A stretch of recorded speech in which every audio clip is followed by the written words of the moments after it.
Hey, everyone. Welcome to Unique Ways with Thomas Gerard, an audio podcast. We've got a really great return guest on today, and I'll just read his description again for you real quick here. He's a digital media designer and content strategist in Vancouver. He works on projects he's genuinely passionate about. He does personal projects that thrive off of learning new skills. He loves collaborating with creative and like-minded individuals, and he runs No Fun City podcast here in Vancouver. Please join me in welcoming once again, Mayor Saeedi. Welcome. Hey Thomas, yeah, thanks for having me again. I think this is like the third time that I've been on one of your podcasts, which is awesome. It's good to Yeah, be back. we're doing return guests now, so I want to see how it goes. And you've answered these before, but let's just go through them and see which ones you want to answer and which ones we can skip over. So, are you ready for 20 questions? As always, I am always ready for 20 questions with Thomas Gerard. Great. So the first one is, tell me a little bit more about yourself. What do you do? Yeah, so as you mentioned, I'm a content strategist, digital media designer as well. I do a lot of things, so that question is a little loaded because it's hard to answer. On one hand, for my personal self, I obviously, as you mentioned, I do the podcast. I have my own personal YouTube channel. I post videos there as well. Beyond that, for my career, I now in content strategy. I used to be in digital media design, and I do a lot of work in community as well with the Vancouver Eastgate group that I created like 4 or 5 years ago, which is like thriving now. And we created an event recently called TEF1, which was an race electric racing league, the first of its kind, essentially, that piloted here in Vancouver over this past weekend. So I am a bit of a jack of all trades when it comes to, I guess, content, marketing, and events or community, you could say. Great. And just a note for our audience, tomorrow we've got a guest on the in-person podcast named Chris Krug, and he is very much a community advocate and a community builder, if I can call you that as well. Yeah, sure, Um, for sure. Yeah. yeah. So number two, what's a key piece of knowledge that makes you different? Always just wanting to learn different things. So I guess that would be the key piece of knowledge, right?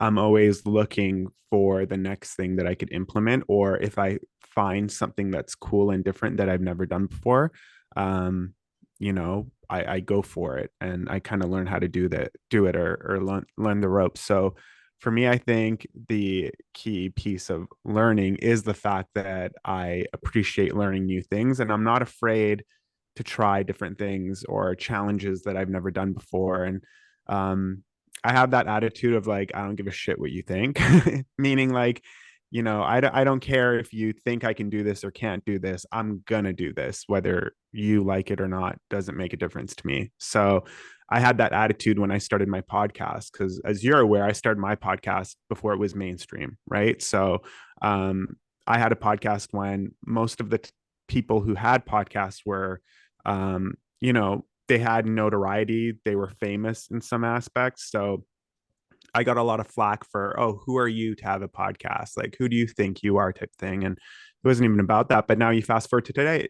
and everyone has a podcast, right? So, um, yeah, I guess that kind of answers that question, right? Yeah, I mean, just a Yeah. note on that would be, as we've discussed in previous podcasts, you were a huge inspiration source for the fact that I was going to start a podcast and the fact that I started this audio podcast. And yeah, as you're saying, we're now into this kind of late phase of podcasting where it's mainstream or kind of tapering off. And so I'm always wondering what you're going to do next. And I'm like looking you up and I'm like, what's he doing? What does that mean that I should be doing next? Because yeah, without you, I wouldn't have been in the podcasting game. And I think without you, I don't know what I'm going to do next. I kind of need to look at what you're doing.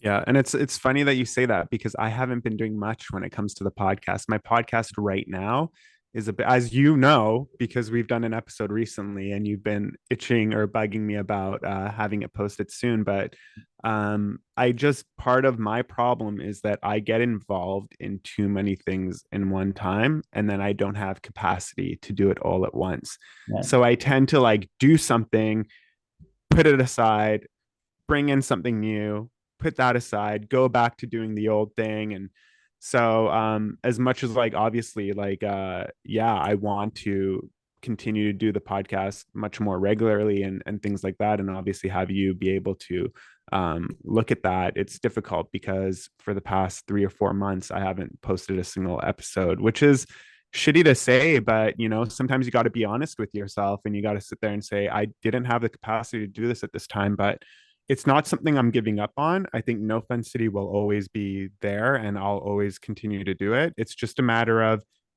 finding the time and capacity to do it and then understanding that there are other things that I want to do. And when you're doing a solo podcast, and I mean, you probably know this by now, and you're the only one doing it. So you're, you know, getting the guests, you're getting the production value, you're setting up the cameras, you're editing and filming, especially those two things take the longest period of time. You know, it gets daunting and it kind of weighs on you, especially when you have other responsibilities too, right? So beyond that, everyone likes to have some time off as well, right? So I need some peace of mind for myself too. But this racing event that we had recently took up a bunch more of my time than I expected for the last 3 months. So now that that's over, hopefully I can get back on to the podcast bandwagon. And I think this weekend we're going to see some videos come out for next week. And I'm starting to line up guests for the upcoming episodes. So we'll see how it goes. Nice. Yeah. I mean, all of that's true. In part, I'm looking to you now for your community building and events efforts and to see what you're doing in that space, because that was the next step for you in many ways, I think, at least on the surface. And so it makes me wonder what I should be doing in that space. Yeah. And starting to have more guests in the community building space, I think, is starting to ignite that. And hopefully our audience will see some of that stuff coming out of what all of us are doing. So number three is why this of all things? Why do you do what you do? Entertainment. Yeah. No, you know me, like just like, you know, I've answered this before, obviously, like on the previous podcast that I did with you. And it's just because I enjoy it. I just like doing things that I enjoy. And I have that sort of like don't give a F mentality, right? Yeah. I just see something that I want to do and I'll go do it. And I'll either do it well or I'll do it poorly, but either way it got done, right? Yeah. And there are certain things that I'll do that I'll really enjoy and I'll continue doing. And there are other things that I do and I don't enjoy as much and I'll stop doing those things, right? But for me, it's just being able, it's my way of having fun is the best way I could put it. Other people, their way of having fun is like to play a video game on the weekend. My way of having fun is just to create something new. Yeah. Yeah, that happened for me. I downloaded GPT-4 for paid for the subscription, and I've been freeing up enough time that, if I am excited about something like GPT-4 and AI, I can spend some time on it. Like I can dedicate a couple of days to just binging on GPT-4 and trying to catch up with, trends in that way. I definitely like to do things in your way as well and try to free up as much time to do it that way as I can. Number four, what does your future look like? Well, hopefully it looks like I have lost another 15 pounds. I think like last time I was talking to you, I was mentioning how I had gained, I think 40 pounds. I went from 175 pounds, which was like what my average weight was. I would hover between 165 and 175. And after my car accident, I gained, I think, like 30 or 40 pounds. I ended up at 209 pounds. I think my peak was actually 212, but I hovered at 209. And I took initiative once I started feeling better to, you know, get back into my old shape. And sure enough, I've gone from 209 pounds down to 187. This week, I just broke below 190, and it was so hard. I don't know why. I got down in 190 pretty quick, but when I got to 190, I kept hovering between 190, 195, and it was so, so hard. And now I'm down to 187. So one of the things that I'm focused on in my near future, at least, is to get my final 10 to 15 pounds off.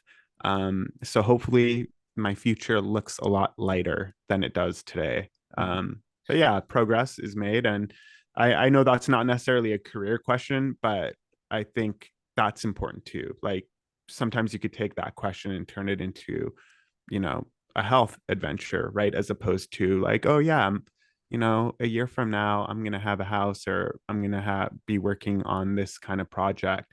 I think a lot of people put those as priorities, but they don't look inwards and sort of feel like, what do I have to fix, on my body or on myself or on my health or on my mental health. So right now I'm focusing on my physical health. Nice. And so location and place. So, talking about how place affects you, we talked about your love of the Netherlands in one episode. What do you think about place these days? Yeah, so actually I was thinking about this the other day.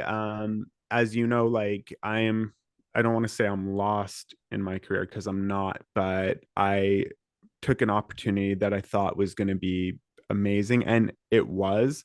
But at the same time, I realized quite quickly that it wasn't the proper, um, I guess, job or position that I wanted to be in and I wanted to do.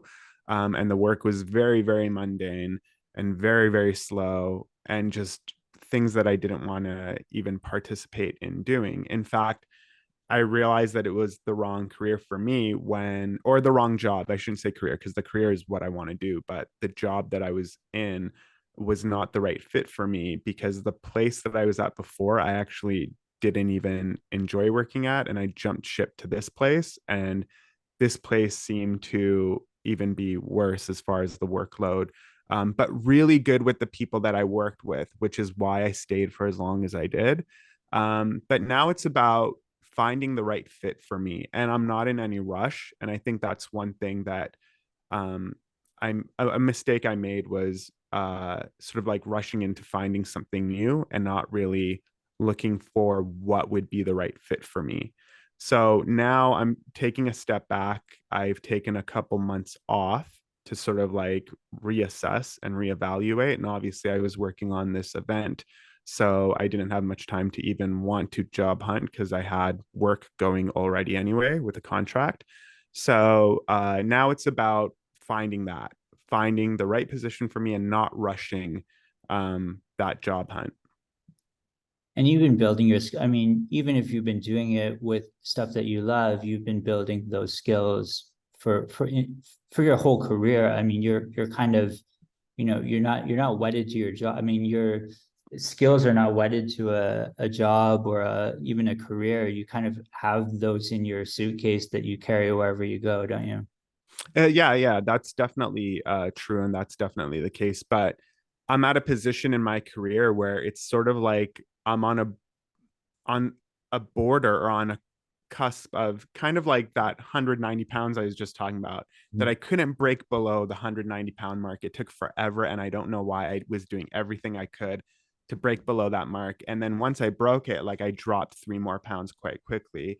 Mm. It's the same with the career. I'm trying to break above into a senior position because I've been working, for what, 13 years in this industry for various different companies, in marketing, in strategy, in content, and then even doing that for myself personally and knowing a lot about that.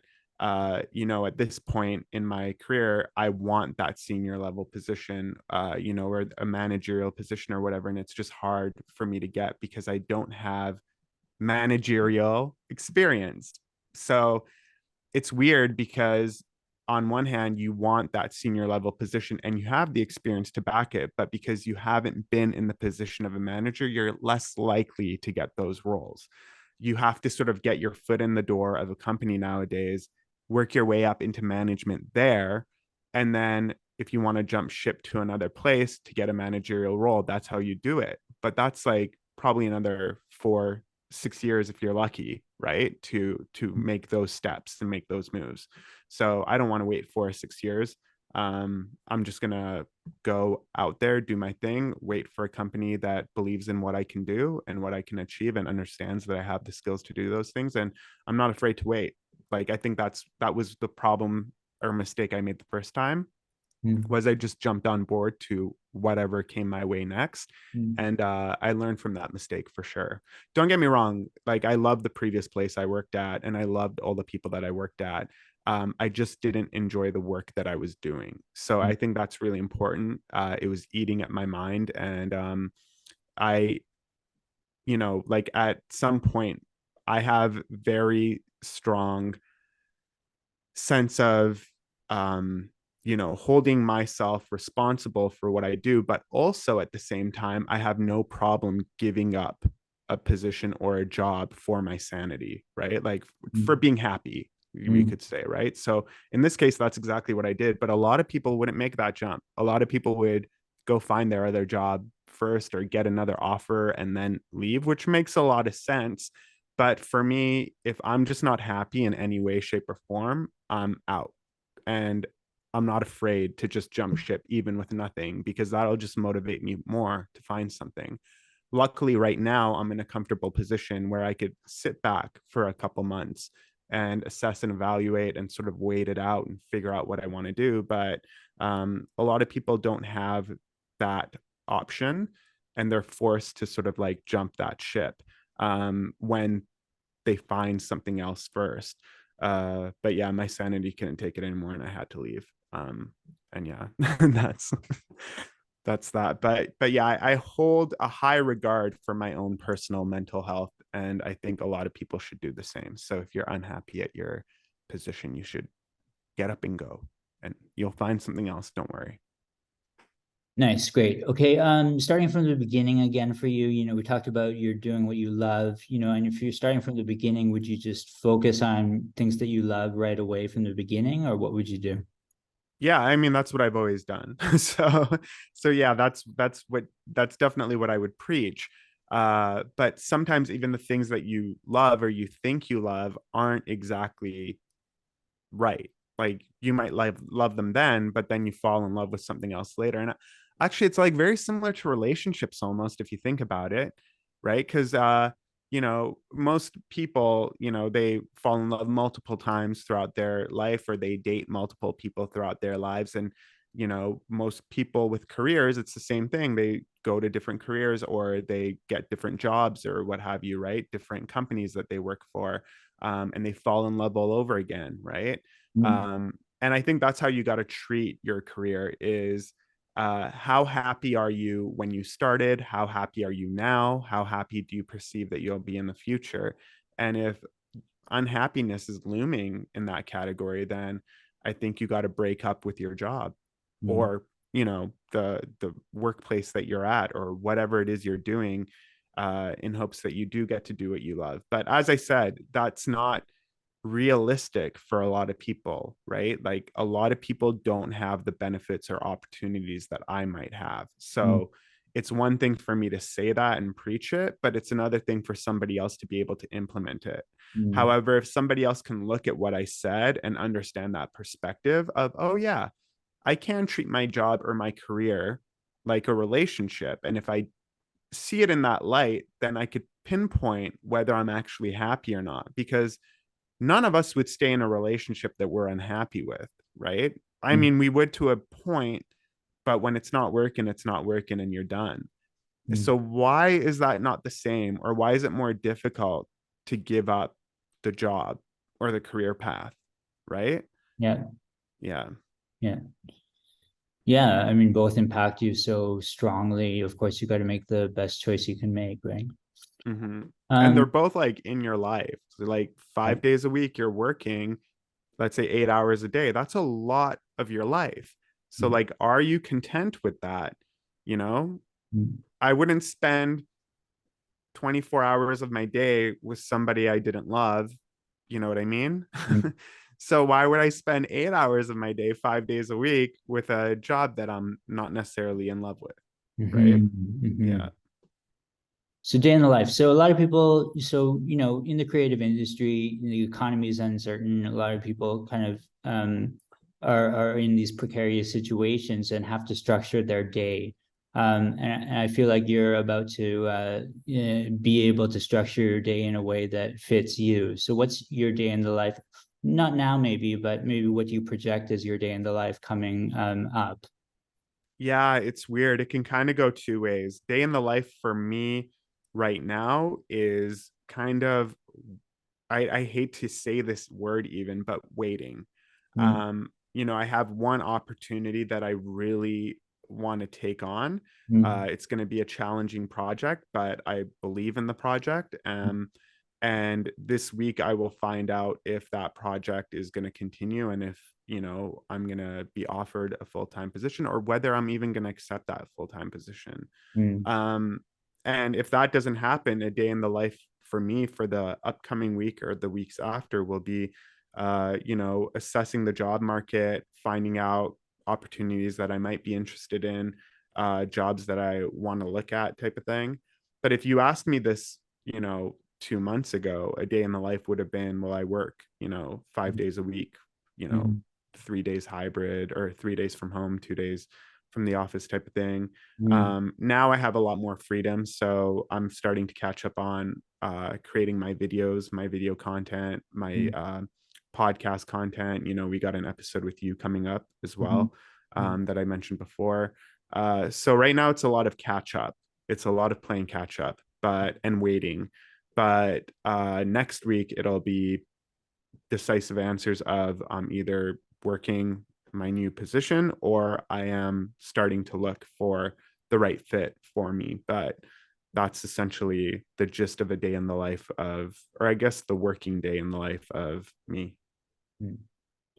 Okay, sweet. Okay, lifelong learning. So you have an undergraduate design degree like me, and then you basically ramped up on your own, and that worked out really well for you. You build practical skills that are in demand, and people want you for those. Mhm. But does lifelong learning play a role at all? Do you still have to ramp up in terms of like education? Yeah, 100%. And I mean, even in my last job, the place I just recently left, our CEO really, even the one before that, our two CEOs were real proponents of lifelong learning. And one of the reasons why I was brought on board was because I expressed the fact that I love learning new skills constantly. Mm, At my last position, I was constantly learning new things. Like, I know how to write, you know what I mean? I know how to write for content and social media and stuff, mm, but I even picked up a book on how to write for marketing. And it's actually a pretty good book. It's called Everybody Writes. I think it's pretty popular. Some people who are listening might have read it, but I implore you to always continue to learn. Most of the books that I read are, educational, based on my career and things that I want to learn. So yeah, lifelong learning plays a huge role in everything that I do, that even extends to community events. I had never created a community before, and now, I've created an actual community without even realizing that I had created that community. You know what I mean? mm, Suddenly I like blinked, and there was this community that kind of relied on me, mm, um to press forward and move forward. And then other things happened, to a domino effect that caused that to spiral to become something bigger. mm, um so it's weird, because you learn these new skills, what have you, you try new things, and then new opportunities come from that and stem from that. And if you're not learning new things, then, that's not going to happen. It just won't. You'll always be stagnant. You'll plateau. You'll be doing the same thing every day after day, day after day. Your job position won't change. Your career path won't change. You'll probably be working at the same company for 30 years or something like that, which is fine, right? If that company is great and you're thriving, then great. But I just feel like, to get real experience, you're going to have to go to multiple places. You're going to have to find your fit in multiple places and challenge yourself in different areas. And if you're not doing that, and you're comfortable just working your 9 to 5 and coming home and going to bed, or doing whatever it is you do, your hobbies and stuff, then great. But lifelong learning for me is always a must, like 110%. Nice. So let's talk about tools. So, in your most recent job, I imagine you had day-to-day tools that you were using, and I'm wondering if there any of those will carry over into your new kind of approach. And also, I'm wondering about your mid-journey work because you were doing some AI mid-journey work as well. Yeah, so AI right now is obviously huge in my career, right? Mm, Content strategy. mm, Um and I've learned prompts and stuff for written AI generated, like, writing and stuff like that, mm, that work quite well, and methods and approaches to how to use AI.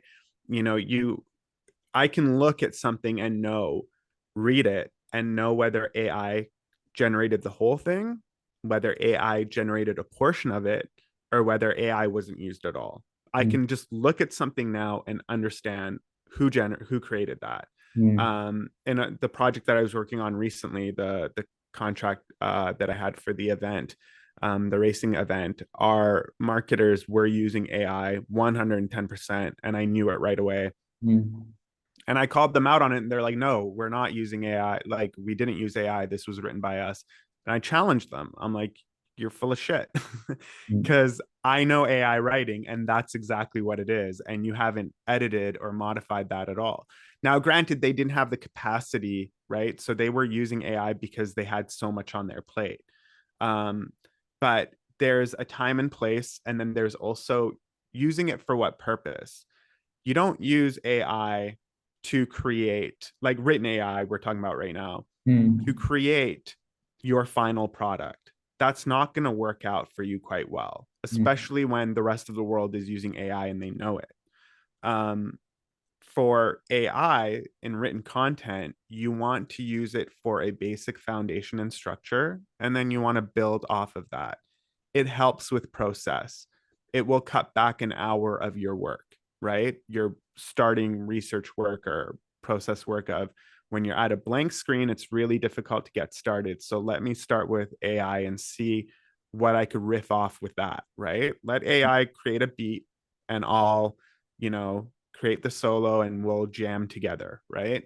mm, When it comes to Mid Journey, I think I found Midjourney a little later than most, but I was just more fascinated on the fact that I could come up with all these ideas and it would literally create what I was envisioning in my mind. And then same thing with the prompts was, okay, now how can I refine this and how can I make it really create exactly to a T what I wanted? And then I kind of lost interest in Midjourney because I had created everything that I wanted to create. And I mean, I did have that. I still do have the account.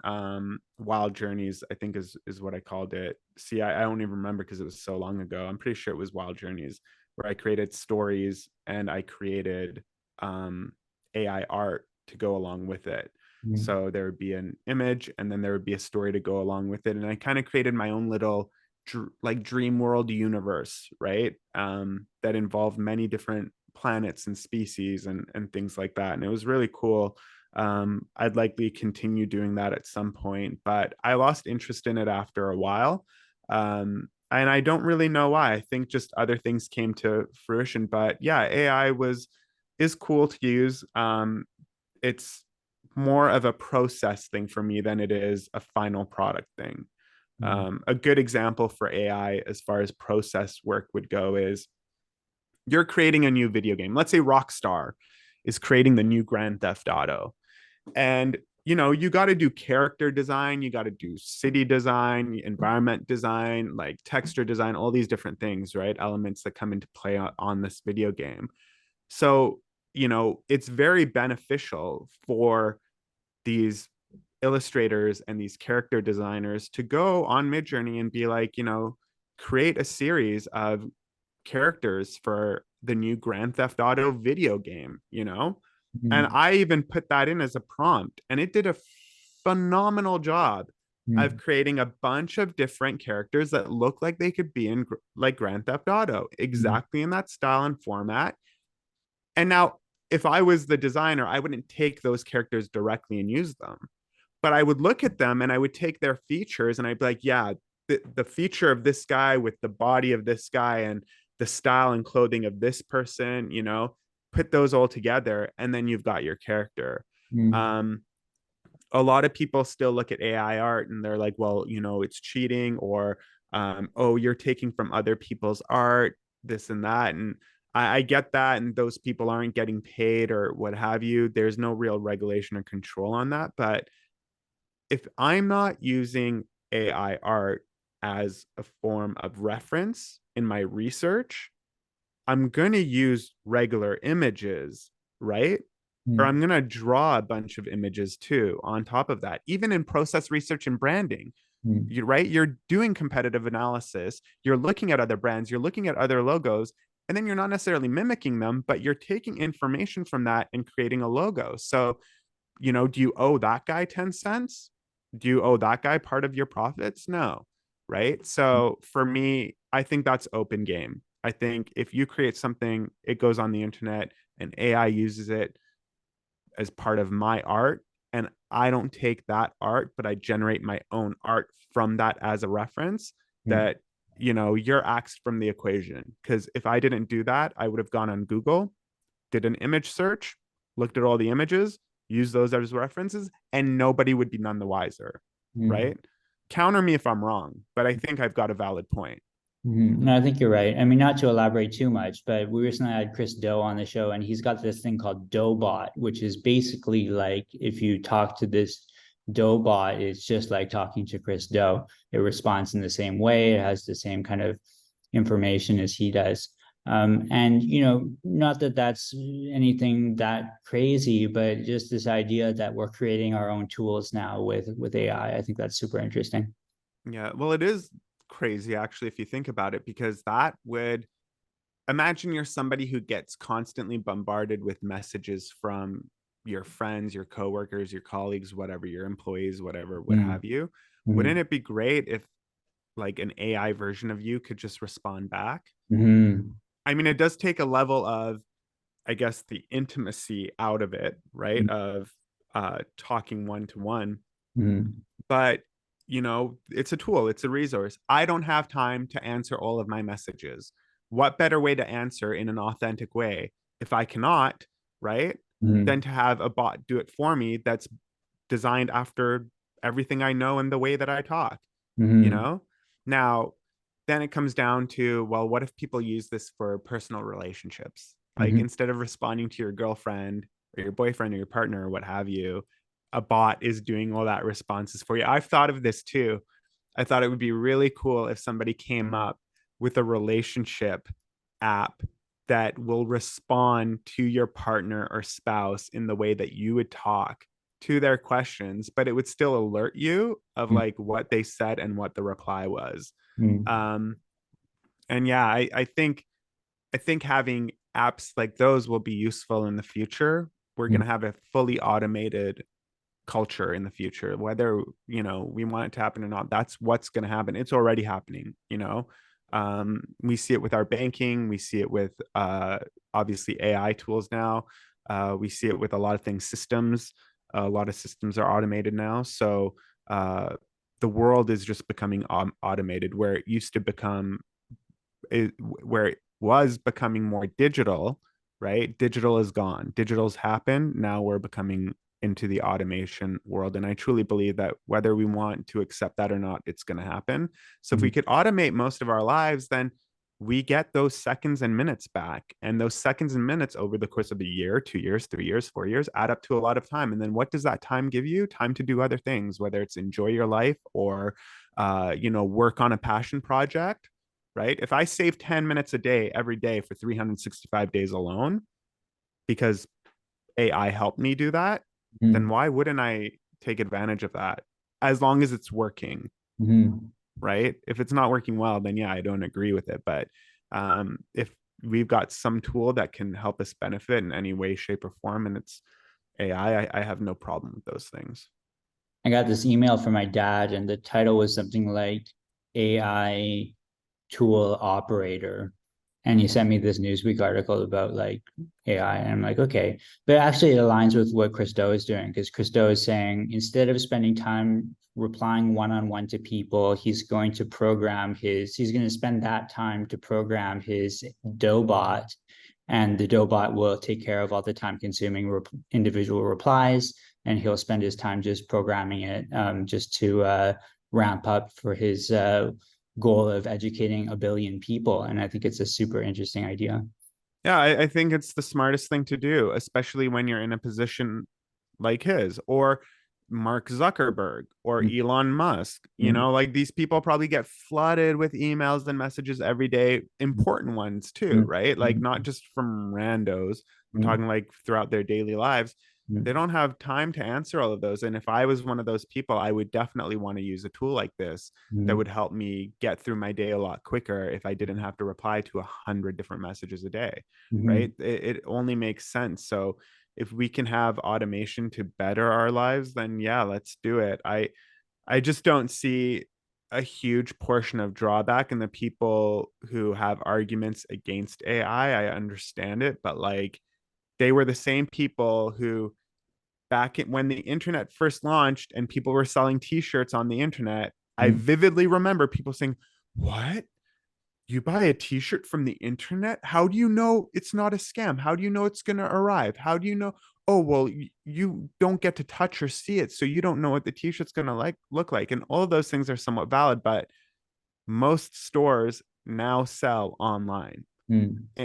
Amazon, prime example, started out as a book company, right? And is now selling all sorts of products online nonstop. And the same goes with online dating. Back in the day, online dating was like, oh, you're going to date a murderer or somebody's going to kill you, or what? How taboo. You guys met on the internet. And now it's like dating apps are paid, or you know what I mean? Like you got like multiple versions of them, then you got online dating apps and like all these different things. So it's just funny that everyone is always hesitant and afraid of something new, always, every time, without a doubt, right? But then when it comes down to it, they end up just jumping on board because they realize the perks and the added benefits. Online banking, same thing. Online banking came back or came to be. People who are older didn't use it because they didn't trust it, which is weird because it's the same system as the bank was using beforehand. It's just now online. And they just refused to use online banking because they didn't trust it. They were using paper checks. Like a piece of paper on a block is going to make a difference than, you know, a cloud internet thing website that is secure. You know, you lose your checkbook, I'm going to write myself a bunch of checks. Correct? Right? Yeah. So Nice. Okay. I'm halfway. So work life. So we're talking a bit about work life here, I think hypothetically at least, AI reducing the number of hours we have to work in some ways, in some hypothetical possibility, and maybe we have more time for life. What do you think about this? yeah. Yeah, we will have more time for life. Yeah. 110% we will. And as I said, I'm a huge proponent of that. You know, I Mm, hope there's an AI that will one day be able to edit my friggin' podcast videos so I don't have to do that myself. mm, Right mm, now, the counter argument to that is like, oh, well, you're going to take other people's jobs, right? Like video editors will lose their jobs and marketers are going to lose their jobs. I'm sorry, I'm a content strategist. We use AI left, right, and center. I didn't lose my job. I still make the same, if not more, that I made before. mm, So nothing has changed with AI coming into play, except it has expedited the speed at which I work and it mm, has made my work more efficient. You mm, know, when Photoshop came out, people were probably like, oh, it's going to steal the work of photographers and graphic designers and this and that. And it didn't. Graphic designers just started to use it. Photographers started to edit on it, you know, and it made our lives more practical. Um, I just think it's funny when the first argument that we hear every time for something new is, oh, it's going to take our jobs. And then it ends up not taking any job. Over time, a job can become obsolete. This is true, but it's not going to be obsolete because AI took it over, right? It's going to be obsolete because of time. mm, Let's go back, I don't know, 500 years. Tell me if half the jobs that are out right now are even out then. mm, Mainstream jobs, right?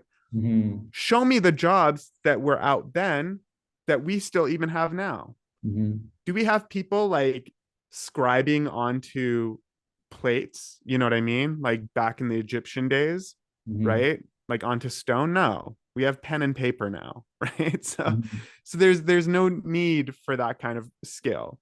mm, But we don't sit here and say, "Oh, well, we don't have these what hieroglyphic writers where the industry failed.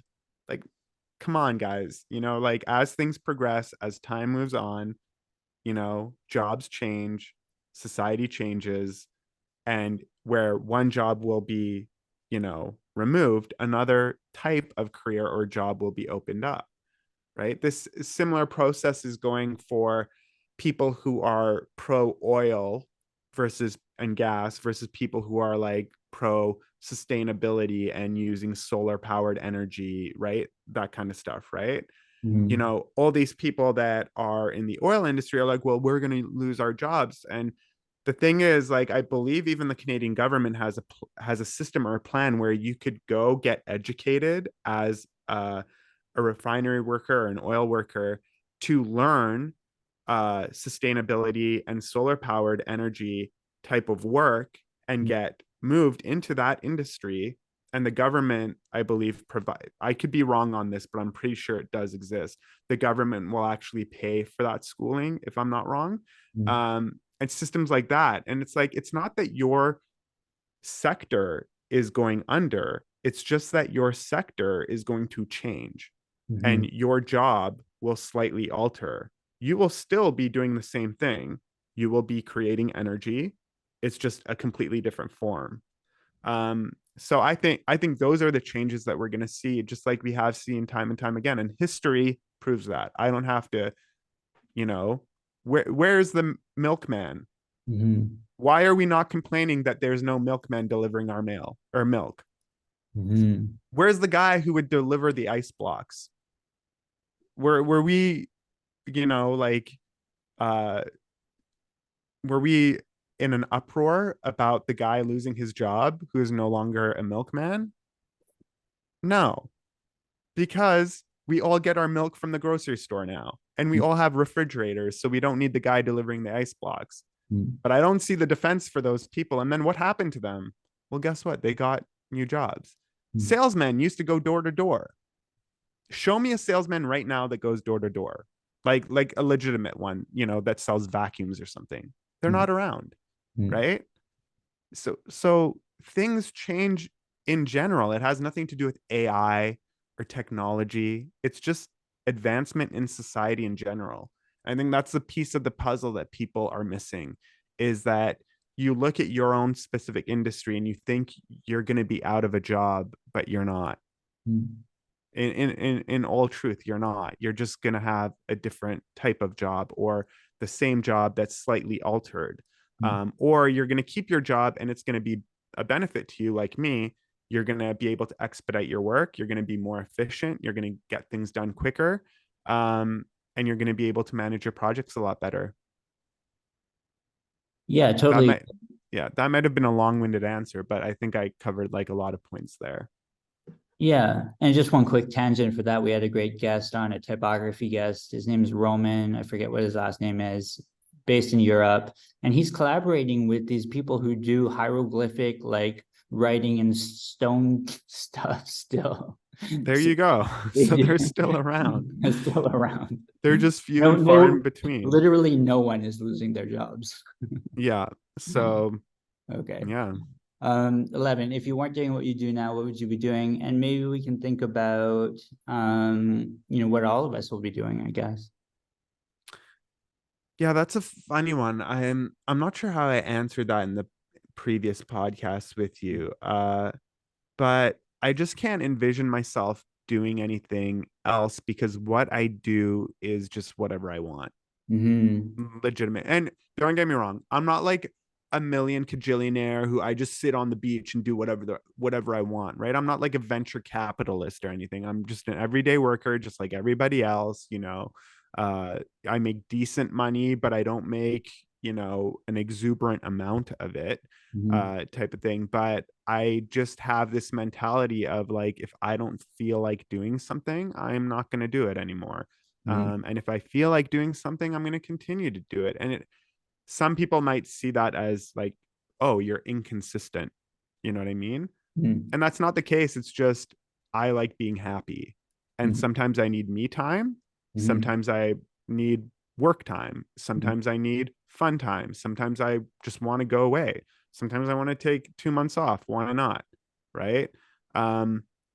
So for me, if it's not even that's not even a question I could answer properly, because I would be doing what I am doing regardless. Mm-hmm. Because I'm nothing is different for me, right? Uh, it's indifferent. If I'm not doing this, I'm gonna do that, right? I'm gonna do whatever I feel like that day, specifically. Um, but don't get me wrong, I have responsibilities. I'm committed to things, and I do things for sure. But I don't stand idly by being unhappy in any way, shape, or form, whether it's in my career or in my personal life. Um, and yeah, I think right now, I'm actually like probably I post COVID, I'm probably more happy than I've been in a very long time. Mm-hmm. Especially since my dog had passed away a couple years ago or whatever, right? Like that was really, really tough on me. Mm-hmm. But now I feel like I'm in a really good place. That is still tough on me. But I feel like I'm in a really good place right now. Like Mm-hmm. before that, I was probably more in a saddened state, I guess you could say. Mm-hmm. And this next one you kind of answered is, what would you not like to do? Um, Whatever I don't feel like doing. Quote or sentence? Do you have a new one? You know what? What would I not like to do? I would not like to do what I was doing at work like 2, 3 months ago. So, yeah, I think when it comes to work, I'm a lot more specific in what I like and what I don't like. And I'm realizing that now more than ever. So I would not like to work with Excel spreadsheets if I don't have to. I Mm-hmm. would like not to work with PowerPoint presentations that are kind of mundane and useless.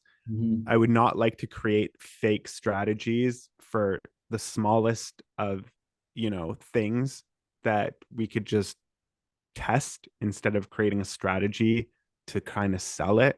Mm-hmm. There were a lot of things that I was doing at my previous position where it just seemed overkill. They have that saying like work smart, not hard, Mm-hmm. right? We were working hard and we weren't working smart at all. And we were wasting money. And I could see that every day. Where in previous positions, for example, I would come up with a concept or an idea of, hey, we should implement this structure or this strategy into XYZ, whatever we're doing. And I would get usually the response of, yeah, let's do it. Let's test it for 3 months, come back with some KPIs, right? Um, and we'll see if it worked. And if it didn't work, we'll just stop doing it. Mm-hmm. Boom. Easy peasy. We're not wasting any time. We're putting in little effort and little amount of funds towards whatever that would be. And then if it doesn't work, we just stop doing it and we move on to the next idea. At this position, I would have to spend an entire day, maybe in some cases, a week, developing like a really in depth strategy about why we need to, the dumbest thing, like why we need to upgrade our HubSpot account to the next account type to higher account type. And it's like the reasons why are given, but instead of just doing it and testing it for a month, I would have to literally spend a week creating this elaborate document so that, the company can understand exactly why I want to spend an extra $100. And they could have just spent the $100, saved my time, allowed me to do other work. And if it didn't work, we were out $100. But instead, if I spent 8 hours or a full week developing like a really in depth strategy, that's way more than the $100 that we could have just tested it on, Mm-hmm. right? So at the end of the day, the testing is what the proof is. The strategy is just what we think, right? So implementation. And for me, it's exactly that. I hate doing things that are not practical, where you're working harder and you're not working smarter. And I don't mind working hard, but let's be practical about what we're doing. And when practicality is out the window, so am I. Like you've just lost me there, because I feel like we're just spending more money than we need to, spending more resources and time than we need to. And that's what's going to cause a company to fail. You got it. Word, quote, or sentence. Do you have a new one? I usually quote Hunter S. Thompson here. I've quoted him before multiple times on your podcast, so I'll avoid um quoting him today. And I can't think of another quote for you off the top of my head that I would give. So I would just say that uh be happy. That's my quote for today. And that, be happy, says Mahyar Saeedi. You know what I mean? Throughout your life, just everything, you know, a lot of people, when you think of happiness, you're not thinking about your life, your career, you're thinking about like your home, your family, your friends, when you're going on vacation, things like that. But I think holistically, it's important to be happy across the board. So, strictly speaking, especially now, what relates to me the most is career wise and job wise.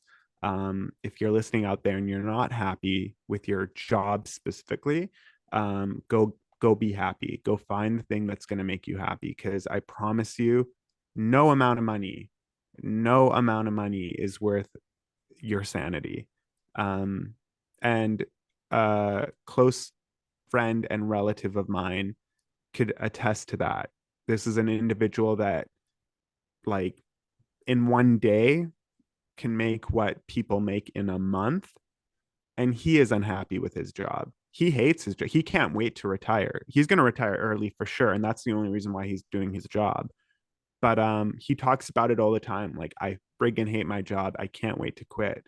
But he's got an end game, he's got a goal, and he's in a specific situation where he's willing to sacrifice his happiness for the amount of money that he's making. And I think anybody would be willing to do that for a short stint, to retire early. And then he'll be able to be happy for the rest of his life. So I think it comes down to just making sure you're happy with your job.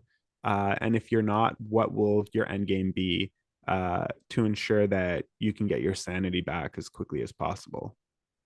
And be happy is super Canadian. I looked it up. It's like in Canada, be happy is like number one. Do you know that? There you go. Okay, I didn't even know that, and I'm glad I said it. See, even all of Canada already agrees with me. I didn't even have to do research on that, right? It's good to know that I have that mindset instilled in me, and me and the rest of Canada are on the same page. You are fused with Canada. So least favorite. I can't remember what your least favorite was. Oh, I don't even think I've ever done a least You favorite never did a quote. least favorite. Okay. You know what? Actually, I don't have a least favorite quote, but I hate those quotes like when people post super cheesy quotes or memes where they're like, "Oh, the goal of success in life is, like, I don't know, like, eat carrots." And I don't know. It's just like this fluffy kind of statement.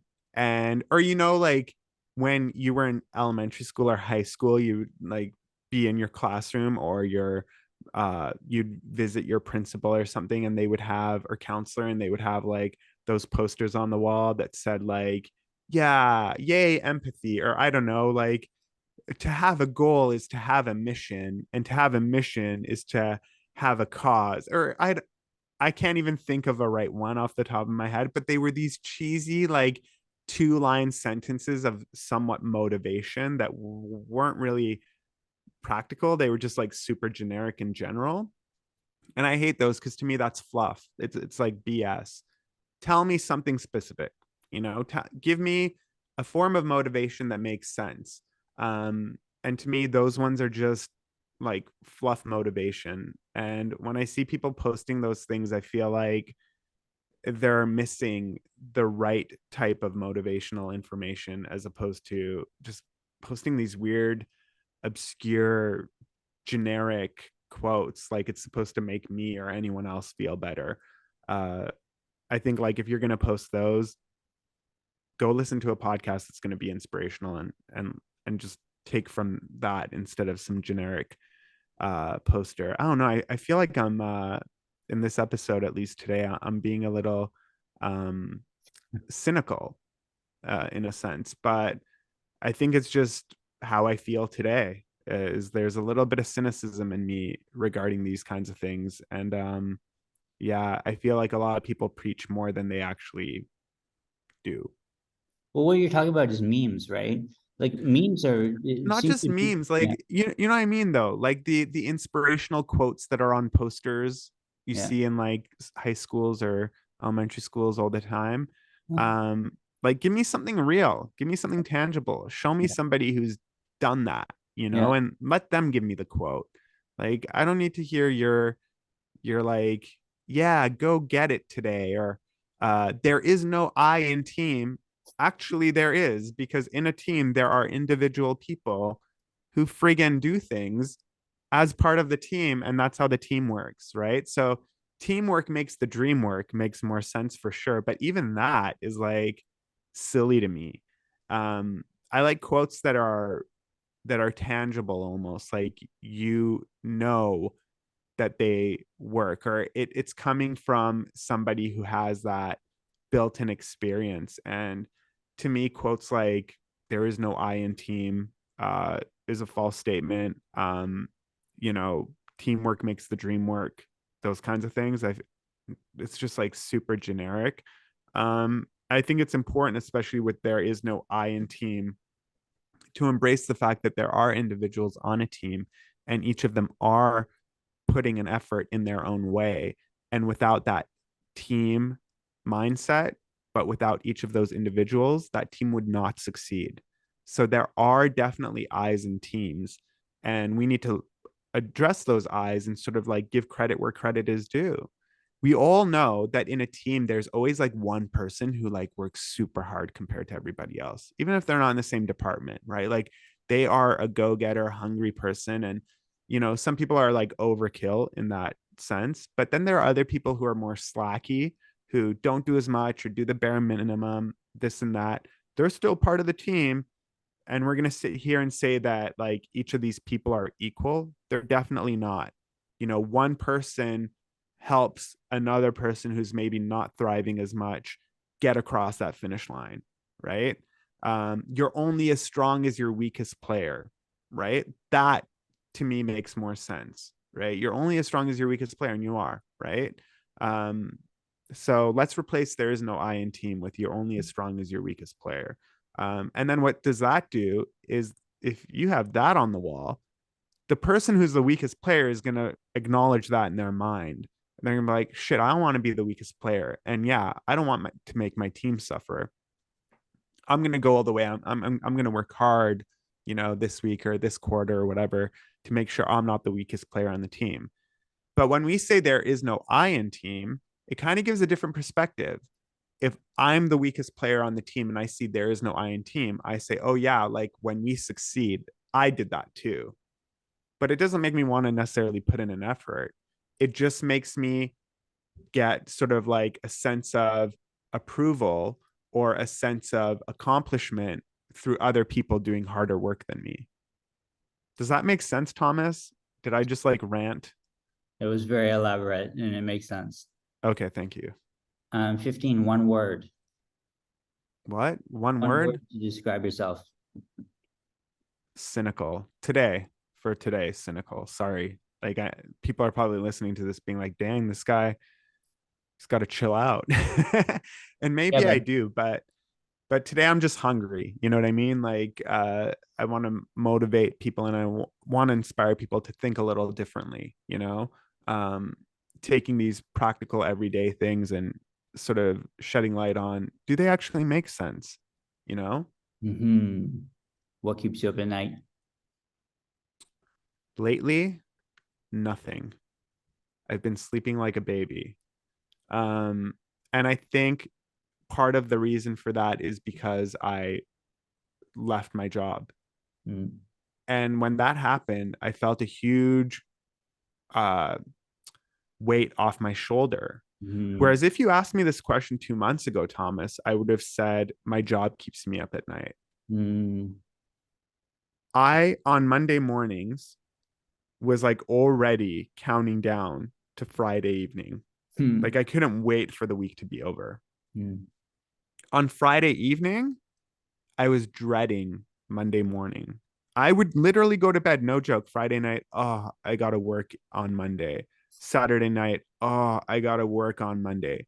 Sunday, oh my God, I gotta work tomorrow. After I quit my job, like I would wake up with a smile on my face. I would go to bed not even thinking about like, oh no, tomorrow is Monday, or oh, I can't wait till Friday. And that was uh a sense of, I guess, it was kind of like it confirmed the fact that the decision I made was the right decision for my sanity. And I feel like I even got less gray hairs. My hair was falling out at one point, and now it's like coming back. And I feel like your job, you don't realize how much of a stress point it could be in your personal life. Mm, And that's one thing that I learned recently was, holy shit, this was the best decision I made in my life. And I didn't leave on bad terms either. Like I even, like my CEO was like, I will give you a reference. Like, we're sad to see you go, but we totally understand. And if you need a reference, just let me know. So although I didn't work there for more than 7 months, I still made a good impression and I still left on a good note and I didn't burn any bridges, mm, but it just wasn't for me. mm. So yeah. And what's the dream you're chasing? It sounds like you got your dream, but you're cynical. So what's the dream you're chasing? Yeah, now it's kind of like the dream that I'm chasing is that senior level position with a company that I want to work at, and a company or a position where I get up in the morning and I'm motivated to work there. The event that we worked on the past few months, um, it was eye opening for me because every day that I was working on it, I was like getting paid to do something I enjoyed. Mm, And it kind of like really twisted my thought. And if you're one of those people who you're at a job right now and you love every day, like you love what you do, and some days maybe you even work extra hard than you have to, or stay overtime even though you don't have to. I admire that, and I envy that because that's kind of what I'm looking for now. But at the same time, I'm not looking for a job where it's not making an impact of any sorts, in the sense of like, I don't want to work for like an everyday company that's just doing something mundane. I want to work for something that's like different, that's doing something exciting, maybe involved in a hobby or something that I already enjoy, probably involved in tech, that sort of thing. So right now, for me, it's about finding that position that will also not just let me thrive, but will also let me appreciate the fact that I get to wake up in the morning and do this. And I'm no longer dreading Mondays or counting down to Fridays. I'm just working when I have to work and not working when I don't. And I'm enjoying it either way. I love what I'm doing too, and dread that somebody's gonna stop it from happening. everybody seems to want to stop me from doing what I want. Number 18, what inspires you?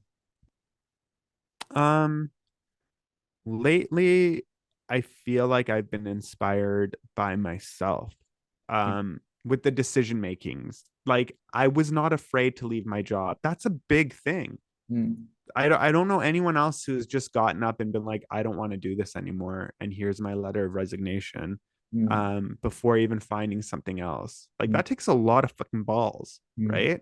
mm. So I'm actually impressed with myself, and I'm also super happy about it. So um I think for this podcast, I'll say me and my decisions. You know, uh yeah, that, and there was one more aspect to that, but it's totally slipped my mind. Advice. What's our advice? What advice are you sharing? If you're unhappy with your job, leave. Leave and find another one. I promise you it'll be worth it. Even if it makes less money for you, make it work. Think about what you're truly passionate about. Do that. money isn't everything, because it's not. You know, I went from a job that paid slightly more to a job that paid slightly less, and I was like slightly happier with the people that I was working with at the new job, or not slightly happier. I was way happier with the people that I was working at with the new job. But the problem with the new job was just the work type of work that I was doing. Um, so so for me, I think like, just if you're unhappy in any sense of the word, whether it be, a relationship, your personal life, your health, your job, maybe your relationships with other people, or your social life or your social dynamic, uh, then don't be afraid to change it. Don't be afraid to get up one morning and do it differently. Uh, Nothing is stopping you. And the only hold back and withdraw is the one that you put in front of yourself, the brick walls that you put in front of yourself that don't need to be there. Don't limit yourself. I love it. And 20, how can our listeners keep tabs on you? Do we follow your podcast or what do we do now? Yeah, definitely continue to follow the podcast at No Fun City, and also the YouTube channel, No Fun City Podcast as well.